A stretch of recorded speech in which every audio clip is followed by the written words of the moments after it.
Presiden Amerika Serikat Donald Trump menyebutkan konflik antara Rusia dan Ukraina sebagai perang yang bodoh dan warisan Joe Biden.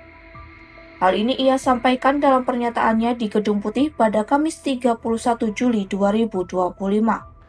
Trump mengatakan bahwa Amerika Serikat sebenarnya tidak terlibat langsung dan seharusnya tidak tersandung dalam konflik di Eropa Timur itu.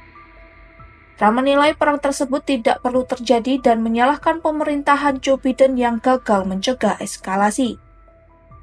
But this is a war that should have never happened. This is a war that wouldn't have happened if I were president. And this is Biden's war. This was a stupid war to get into. Should have never gotten into this war.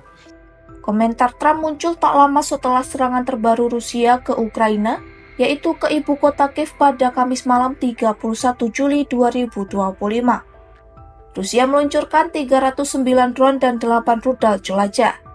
Pertahanan udara Ukraina sukses menghentikan 288 drone dan 3 rudal. Namun 21 drone dan 5 rudal berhasil mengenai sasaran. Serangan tersebut menyebabkan sedikitnya 8 orang tewas termasuk anak laki-laki berusia 6 tahun. Jumlah korban meninggal maupun luka-luka diperkirakan akan terus bertambah. Trump mengecam keras serangan tersebut dan menilai sebagai hal yang menjijikan.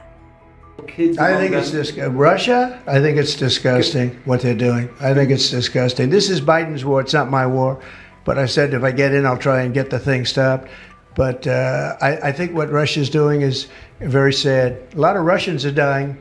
You have a lot of Russians, more Russians are dying, but Russians are dying, Ukrainians are dying. The United States isn't really involved in that war. It shouldn't be. And by the way, I made a deal with NATO where NATO pays us for everything that we send. We send them ammunition, missiles, etc. And we're not paying anything for that war. But I will tell you this. It should be stopped. It's a disgrace. And the ones that are dying are they're losing 7,000 now. It was 5,000.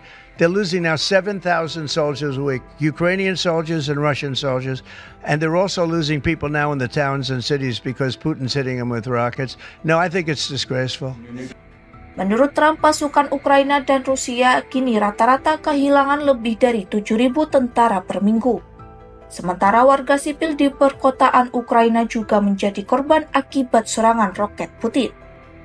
Meski Washington terus berusaha menekan musuh, belum ada tanda-tanda perang akan berakhir di Ukraina.